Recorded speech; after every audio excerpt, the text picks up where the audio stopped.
Let's bring in Snorri Baron. Snorri, I know you've had a really busy week, and congratulations on finally getting Roman his visa. How did you guys finally crack that code as far as getting him into the United States is concerned? It's been a long road, I can tell you that much. And there have been a lot of people that have pitched in and helped out with this. So my part in this has been fairly minimal, apart from the fact that I've been in contact with Roman the whole time. I've been trying to help him navigate this. But what actually happened is there were people that had a different approach to this, who knew how to fill out a different type of an application and what steps he needed to make. Those people, it's a couple that they run a gym in Madison. I think the name of the gym is Pat's Gym. They showed a special interest in what Roman was struggling with. They contacted him directly, and they proposed to him this route that earlier this week turned out to be successful. And it'll take a long time to explain the steps that he took for this, but it required a lot of data collection. It required a lot of testimony from fellow athletes, from the people in the CrossFit system and at CrossFit HQ and all of that. There was a lot of documentation that needed to be submitted, but that was the easy part. Getting people to participate and chip in, that was the easy part. Everyone wanted to help him out. So, and in the end, we became successful at it, and he received his visa. So it's been a very, very happy and satisfying week. I can tell you that much.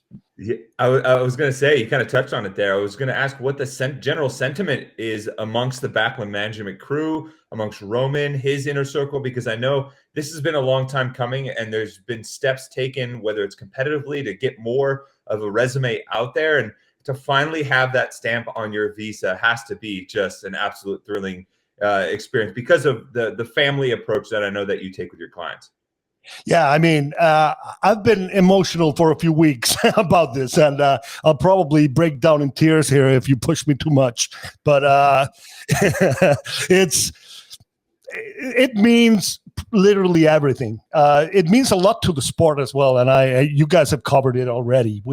In Roman, we have someone who is actually capable of really making a scene over in Madison. And everyone knows that. Everyone who has competed against him knows that he is dangerous. And he is someone, when motivated, he is capable of winning it all if things line up for him. So from a sporting perspective, it's a beautiful thing for the whole of the sport, and it makes the storyline of the 2022 season a hell of a lot more interesting than it was. Just the fact that he's there, and just the fact that we're not telling a sob story for the 5th year in a row is just something that is very, very big to me, and I take it to heart. The fact that he's also expecting his first baby. They're due a son in April. So it's just really poetic and beautiful that all of this is lining up now. So that there are a lot of happy stories to tell about this. Roman himself, he just arrived, I think the day before yesterday, back home. He's been traveling for weeks just to get all the stuff in order. Russia is a big country, and the whole of Eastern Europe has a support system for one another. So he could get a U.S. embassy to interview him in Poland. But then he needed to be vaccinated, and he had to do that in Hungary. So he hit two birds with one stone and went over to Laura Horvath and trained with her while he had his first and second vaccination done. So he wasted no time, and it was a pretty good partnership to be able to train with her while he was getting through all of that. And then he needed to go to Poland several times for an initial interview, and then again to get his passport stamped. So it's been a crazy process. It's been really, really stressful because he's been disappointed so many times that he didn't believe fully in this process until it was 100% sure he was holding a passport with a stamp in it. That's when he started finally believing it. So, and then a grueling travel back home, and he just landed. He's just there with his family. So I don't think he even started celebrating yet. So I think he's just coming to terms with it still. You mentioned that he has been disappointed so many times. He's gone down this road only to hit a wall. How was he able, I mean, assuming that he was even, to sort of keep his spirits up and have the desire to keep going on down this road that ultimately would always end in disappointment for him? Roman is a special individual. He's made of something that very few people are made of. So his ability to remotivate himself and to fire himself up, even though he knew he was participating in a season he probably wouldn't be able to finish. It just speaks volumes to the determination of that guy and the mental strength and the motivation that he can generate from within. So I don't really know how to answer it. He would have to answer that, but he can find ways to motivate himself that very, very few people can. He's on his 5th year. He is coming into his 5th consecutive season of CrossFit Games where he will be expected to qualify, but this time he can actually go through with it. So it's 4 years in a row, 4 times denied or something else that has happened. We must take 2020 out, though, because he actually did participate then. But as everyone knows, he does not prefer those online competitions. He prefers being on a floor. He prefers being able to look over his shoulder or see who is slightly ahead of him. His strategy and his motivation clicks in there. He doesn't get intimidated. He is as game as they come. So once he shows up, he is ready to compete, and he really thrives off of it. You touched on a lot of things on the competitive competition floor that I think have kind of helped build this aura around Roman as an athlete when he does get to go to some of these live competitions. We've seen it in person multiple times, traveling overseas. But I'm curious, what are some things that maybe on or off the competition floor that maybe the broader community at large doesn't know about Roman yet or hasn't seen him because we haven't seen him on the biggest stage that he's just waiting to showcase to the world?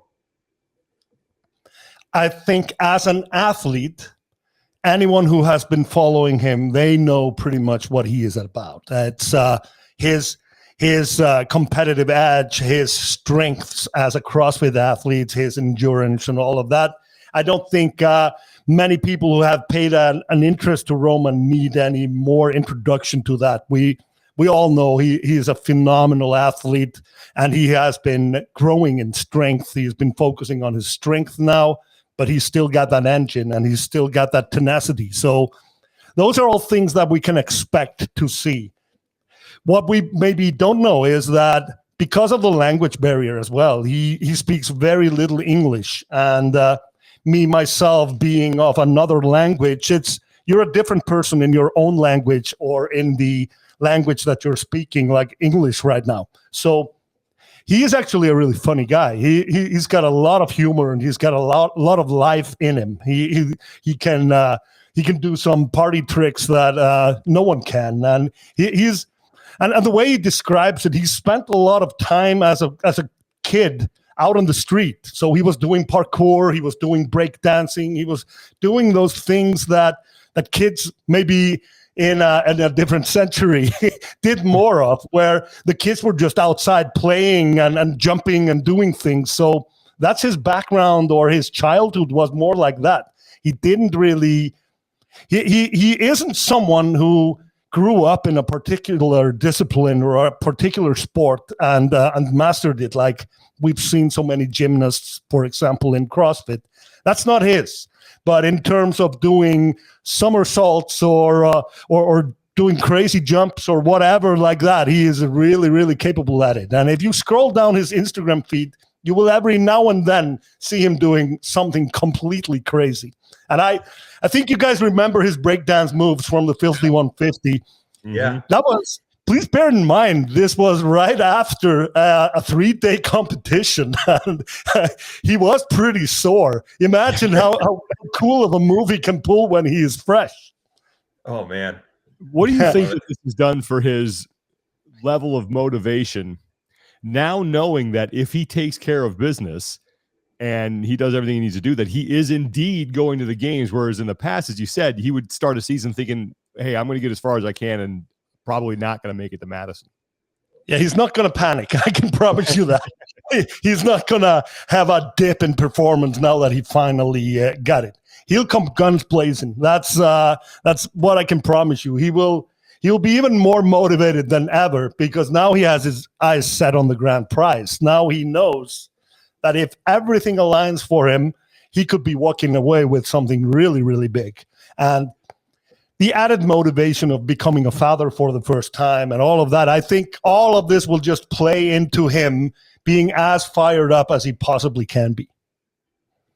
And you mentioned that he had some time while he was going to get his shots to spend some time with Laura Horvath and train there. And I think that kind of touches on the reach and the growing efforts of your management company as a whole across Europe. And I'm curious if there's what sort of things have you guys been up to, and maybe what are some areas of growth as a company that you guys have done to try and build your influence in the European market and the United States as well? Yeah. So Laura is actually not linked with me at all. They are just friends as fellow competitors, but I'm working with several very exciting athletes, and I have kind of branched out of Europe a little bit. It used to be a very European operation, but now I have athletes in 4 or even 5 continents. So it's very much a global enterprise right now. But some of the most exciting things that are happening right now, this minute, it was announced yesterday that Emma Lawson is going up against Laura Horvath in the open announcement, the 22-2, which is crazy to me. She's only 17 years old. She just turned 17 in January. So she's going up against a legend of the sport, one of the best to ever do it, and ranked number 2 currently in the world. So that's something that really excites me. And in there, we have another athlete who just doesn't get intimidated. She's just in it to enjoy it, and she's looking very much forward to it. I recently started working with Ricky Garrard as well, so that's an entirely different type of a challenge, both of the time difference between Iceland and Australia, and then just getting to know someone who has that type of a backstory and putting myself in a position to understand what drives him, what motivates him, how is he going to cope with, because it's a very different type of pressure that he is faced with. He's faced with a lot of scrutiny, and he's faced with a lot of doubt. Still, he was in Wadapalooza, he didn't compete, but he felt a lot of love from people. There's a lot of people that appreciate that the guy did 4 years on the sidelines for a mistake he did as a young man who didn't know any better or knew what he was doing. But now that he has matured, now that he has realized what's the penalty and the punishment you pay for doing something like that, 4 years away and coming back, that takes some discipline and some determination as well. So I think Ricky's comeback story is going to be really interesting, as well as a romance story in there. Then we have BKG. He is fresh and healthy, and he's been focusing very, very hard on being ready for the games. It's going to be all about the games. He did the Rogue Invitational, then he just took a real off season and has been building strength and focusing on being ready for the games. So we might see BKG in his very, very best form, and I'm counting on that. We have Gabriela Migawa. She had a terrific season last season. She had a terrific season ahead of that as well. She's only 23, and she's already up there being predicted to be on the podium by many of the pundits and the news media. So she is someone that is just an outstanding athlete and an outstanding person. Her discipline, her approach to everything, you'll struggle to find a more professional athlete in this sport in just maintaining a structure and a schedule to be the best version of herself. So there's a lot going on, as you can hear. And I even left out Sara Sigmundsdottir, who has settled down to live in Georgia and is living on the training think tank ranch or whatever we can call it down there. And it's just really, really enjoying to be in an environment where there's sport from every single direction, and there are specialists working with her on sprints, on endurance, on gymnastics, on lifting, on everything. And meanwhile, she is recovering nicely from that little mishap that occurred at the Wadapalooza, and she is just getting back into the groove and looking forward to the season. So there's a lot of positives here, as you can hear.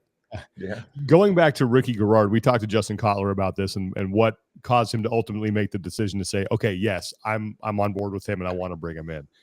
Mm-hmm. What was that process like for you, and what ultimately led to you saying, yeah, I want to work with this guy? Yeah.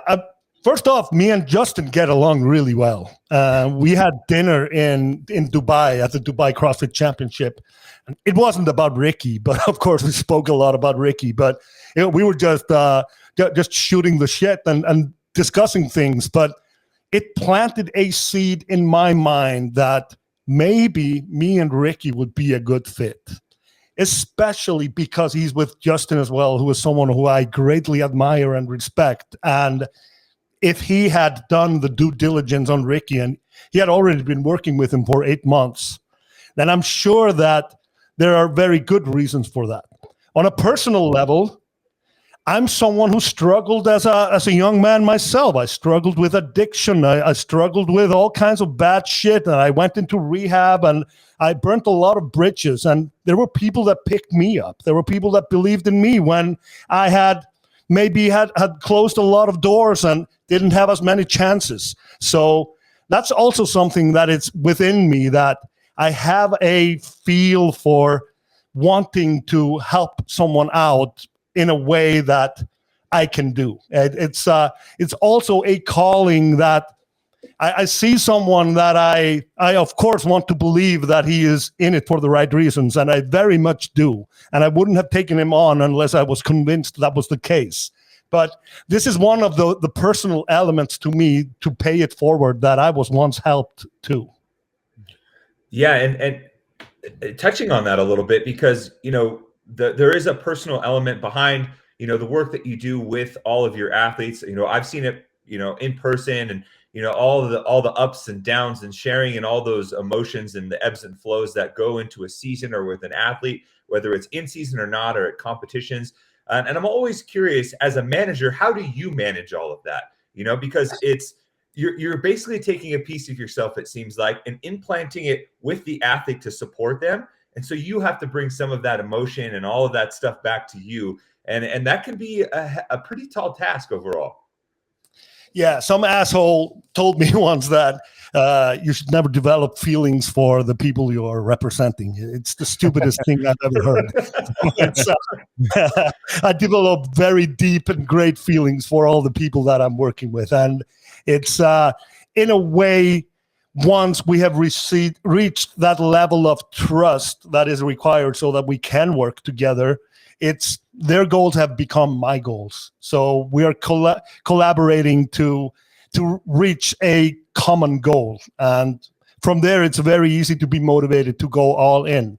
But I won't lie, this is straining, and it makes me sometimes question what my priorities are. And I have a very patient wife, for example.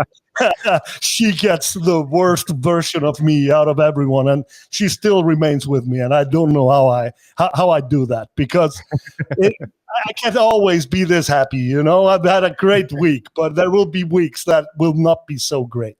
And there will be injuries, and there will be disappointments, and there will be things that need to be dealt with. When you first got to know Ricky a little bit, what's something that you learned about him that maybe you were surprised to learn, or that people might not know about? He's really funny. That's one of the things that I picked up on early. He's got this Australian type of humor that I have seen. It's isolated to Australia. It's this direct, very sarcastic humor that really appeals to me. So that's one of the things that I liked about him. Also, he didn't pull any punches. He didn't blame anyone else. He didn't point finger at anything but himself. And he made it very clear to me that he accepts responsibility for what happened in the past. And he is trying to stay on the straight road. He is doing all the steps he can to be. So I thought his story was very compelling. I thought he told me about what his goals were and where he was going and what it was he needed and what he needed from someone like me. It made a lot of sense to me, and it was very synonymous with how I would have approached it anyway. So he is someone, we're just a short road into this. So this is very much still a brewing relationship that maybe somewhere down the road something happens. I hope not, but I've had experiences with athletes that it looks great, and then 6 months later, I kind of realized that we are not a good fit. I don't think that will happen in the case of Ricky, and it's been really consistent. Everything that we have spoken about and done up until now, it's been really consistent.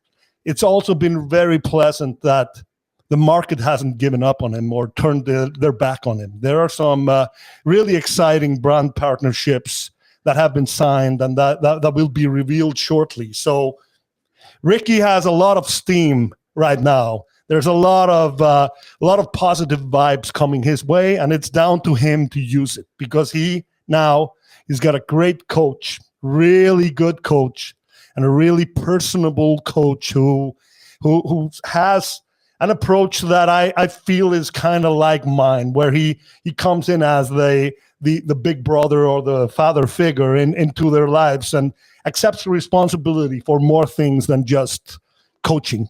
So I think in Justin, he found a perfect partner to help him out on that road. And then I hope that I can be of great assistance there as well. And I've gotten to see that assistance all over the globe. And I was yesterday, I was kind of pouring through Instagram, looking through some stuff for the interview. And it's always like a nice reminder. We get to do some pretty cool stuff in this job that we do, traveling around. And, I came across the photo at like the Miami Heat game. And I'm curious, what are some moments for you that are kind of like the pinch me moments? Like, I get to do this for my job and supporting people that I care about. So it's a long list. And if you would have given me heads up for that, I could have maybe gone down memory lane and picked out some excellent moments. But truthfully, I wouldn't trade this for anything. I wouldn't trade this for all the money in the world. I wouldn't trade what I do. I'm 46 years old now. I'm getting older than most of the people there. So the fact that I made a decision at the 40 mark to not be a muppet anymore and to chase something that would give me a more fun and engaging life, that's the best decision I have ever made. And to be in a position to be around these inspirational people, these excellent minds and these excellent athletes, it's just a privilege from every single side of it. I get to travel all the world. I get to be present at events that are incredible. And I get to be there right in the thick of it when the things happen. So I can't complain about many things. I'm happy with the life that I've managed to carve out for myself. You mentioned Sara and that little bit of a scare that she had at Wodapalooza. Tommy and I have talked about this. It's been so long since we've seen her at 100%, and we wonder, what Sara are we going to get now in 2022? What Sara do you think we are going to get in 2022? Now that there isn't really all that much pressure on her anymore, I mean, no one is really counting on her to set the world on fire, then I guess that's exactly what she's going to do. It's you're in for a treat. That's all I can tell you. Sara is the same person she's been this whole time. She's encountered some bad luck in too big of a dose, but nothing has changed at all about the way she applies herself or the dreams that she has or the work she's willing to put in. So watch out for Sara. Don't count her out just yet. She might be your dark horse this season. Oh man, and I'm actually kind of curious. You talked about making the change and trying to, like, as you put in your own words, not be a muppet. And you've built this impressive roster of athletes. I'm curious, what are some things that maybe stand out to you about an athlete that's like, hey, man, I might want to work with this person, or this makes it a good fit for our backland management crew, because you are one of the premier management crews out there in the sport. Yeah, the first rule is I don't work with assholes. That's the first rule. So I'm looking for a person that I could actually be friends with. That's my metric for it. There's someone that I can actually have a conversation with about something that's not sport related or career related. It's someone that I can travel with, and there is never a dull moment or something, because this is such a close contact when you operate, at least the way I want to operate. It's I'm involved in these people's lives at a depth that I didn't even know that it would require that. But for them to trust that I am always there, they have to share a part of themselves with me. And once that has been shared, there is a bond that will not be broken that easily. So I have to be convinced that we can reach that point in a relationship for me to even give it a fair crack. Well, listen, Snorri, we appreciate your time. Congratulations on all the great stuff you have going on. I mean, I hope you haven't wasted all your good luck here at the beginning of the year, and it continues to that. As do I. Yeah. And I know the athletes appreciate everything you do. We appreciate everything you do. You are definitely making the sport better by being in it, and just best of luck with everything moving forward in 2022, and hope to see you soon, my friend. Thank you, guys. Likewise.